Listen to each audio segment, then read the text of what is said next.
चलिए next topic है torque acting on a particle. ठीक है. So if a force F vector act on a particle having position vector r vector, then the torque acting on a particle with respect to origin is given as tau vector equal to r vector cross F vector. अब ये कैसे आया वो देख लेते हैं. और magnitude है, क्रॉस प्रोडक्ट का मैग्नीट्यूड आप जानते हो, उसको लिख सकते हैं tau equal to R F sine theta. बराबर. अब ये सब कुछ समझने के लिए एक छोटा सा डायग्राम समझना पड़ेगा. So we have consider this Cartesian coordinate system, 3 dimension, X axis, Y axis, Z axis. This will be the origin. Over here this is a one particle p having a position vector r vector. इसका position vector origin से ऐसे आ जाएगा r vector. ठीक है.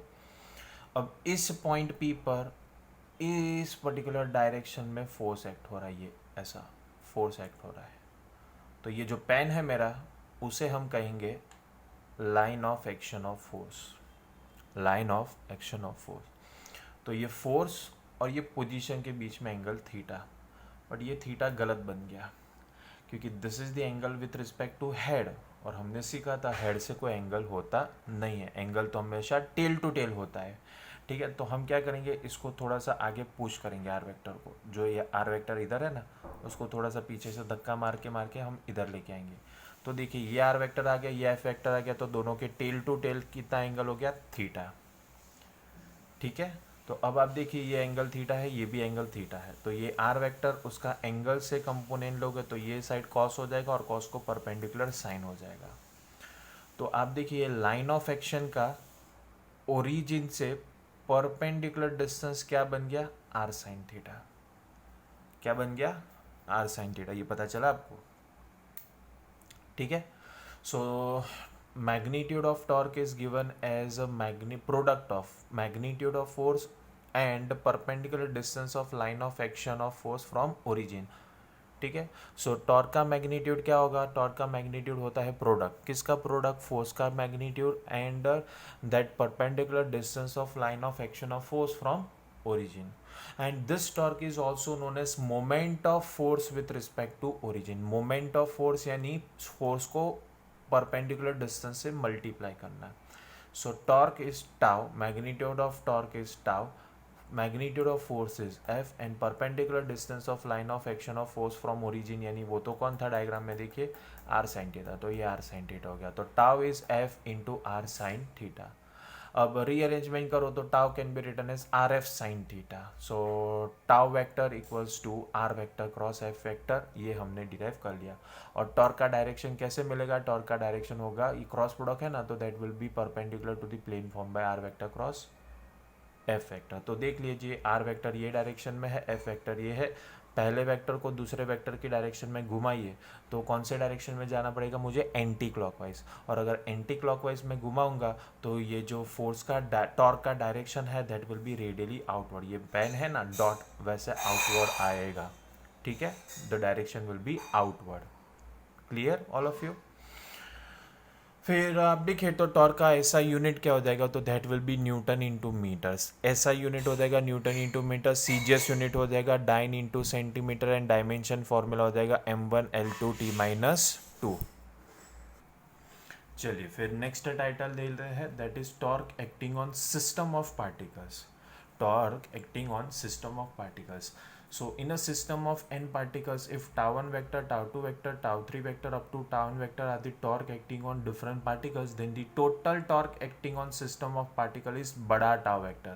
तो बड़ा tau vector हो जाएगा tau 1 vector plus tau 2 vector plus tau 3 vector up to tau n vector. That means क्या हो गया यहाँ पर कि अगर सिस्टम है जो n पार्टिकल्स से बना है तो उन सिस्टम का टोटल टॉर्क जो होगा वो हो जाएगा summation of all the torques acting on the particle.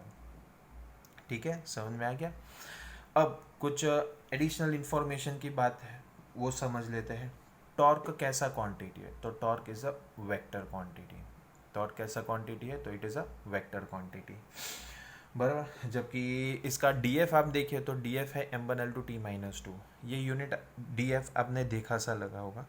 ये वर्क और एनर्जी जैसा ही है, पर वर्क और एनर्जी स्केलर क्वांटिटी होता है जबकि ये टॉर्क वेक्टर क्वांटिटी होता है. ठीक है.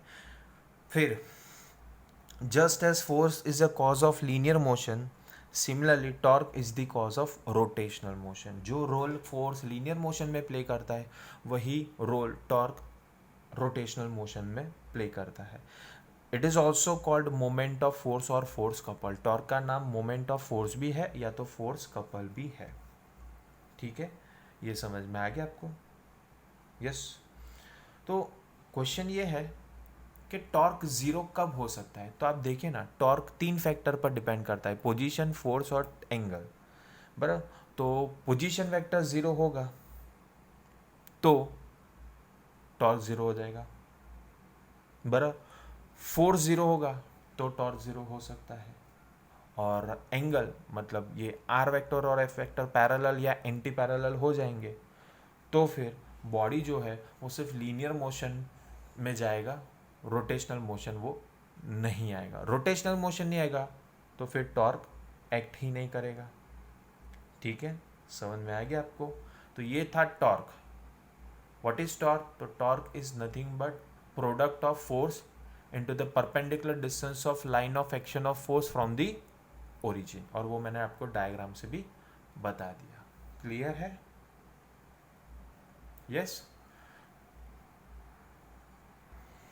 अगर आपको चलिए नेक्स्ट, अगर आपको टॉर्क पता चल गया है तो सेम टू सेम लॉजिक वाला एक दूसरा कंसेप्ट है, that is angular momentum of particle, बराबर।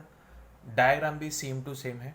देखिए, ये 3 डायमेंशन कार्टेशियन कोऑर्डिनेट सिस्टम हमने ले लिया, ये ओरिजिन और ये पॉइंट पी का पोजीशन वेक्टर आर वेक्टर, ठीक है। और यहाँ से ये आ रहा है उसका linear momentum vector P vector, which makes an angle theta. पर ये टेल टू हेड एंगल था तो मैंने ये टेल टू टेल बना दिया, बराबर। इसको थोड़ा सा आर वेक्टर को पुश किया तो आर वेक्टर आगे आ गया, पी वेक्टर ये हो गया, तो दोनों के बीच में एंगल थीटा हो गया। फिर से वही बात कि ये आर वेक्टर है तो उसका एंगल से कंपोनेंट ये वाला हो जाएगा आर कॉस थीटा, और कॉस को परपेंडिकुलर हो जाएगा आर साइन थीटा। तो एग्जैक्टली आप देखिए डायग्राम में, what is R sine theta? ये जो line of action of linear momentum है ना, वो ओरिजिन से उसका परपेंडिकुलर डिस्टेंस, ओरिजिन से परपेंडिकुलर डिस्टेंस। तो same to same diagram torque में भी तो देखा था हमने, ठीक है ना। तो अब देखिए, व्हाट इज एंगुलर मोमेंटम का magnitude, that is linear momentum का magnitude into perpendicular distance of line of action of linear momentum from origin. Same to same कहानी है ना। तो फिर एंगुलर मोमेंटम को क्या कह सकते हैं? एंगुलर मोमेंटम को हम moment of linear momentum with respect to origin भी कह सकते हैं। एंगुलर मोमेंटम का सिंबल है एल, लीनियर मोमेंटम का सिंबल है पी, और परपेंडिकुलर डिस्टेंस क्या आ गया? Line of action of linear momentum का from origin R sine theta. Rearrange करके आप उसको आर पी साइन थीटा भी लिख सकते हो। ये स्केलर फॉर्म में है, मैग्नीट्यूड फॉर्म में L vector equal to R vector cross P vector भी आप लिख सकते हो। और फिर से वही सेम बात के एल वेक्टर का डायरेक्शन कैसे मिलेगा? तो that is perpendicular to the plane form by R vector and P vector. Same इसका भी डायरेक्शन आउटवर्ड आ जाएगा as per right hand screw rule. फिर यूनिट वगैरह देख लीजिए, तो यूनिट होता है एंगुलर मोमेंटम का KG metre square per second, CGS unit हो जाएगा gram centimetre square per second, और डायमेंशन फॉर्मूला हो जाएगा m1l2t -1। क्लियर? फिर सिमिलरली जैसे हमने torque acting on system of particles देखा, तो वैसे angular momentum acting on system of particles देख लीजिए। सेम टू सेम स्टोरी है। इन अ system of n particles, if L1 vector, L2 vector, L3 vector up to Ln vector are the angular momentums acting on different particles, then the total angular momentum acting on system of particle is बड़ा L vector। तो बड़ा L vector हो जाएगा L1 vector plus L2 vector plus L3 vector up to Ln vector। ये पूरा concept clear सबको? चलो, that's good.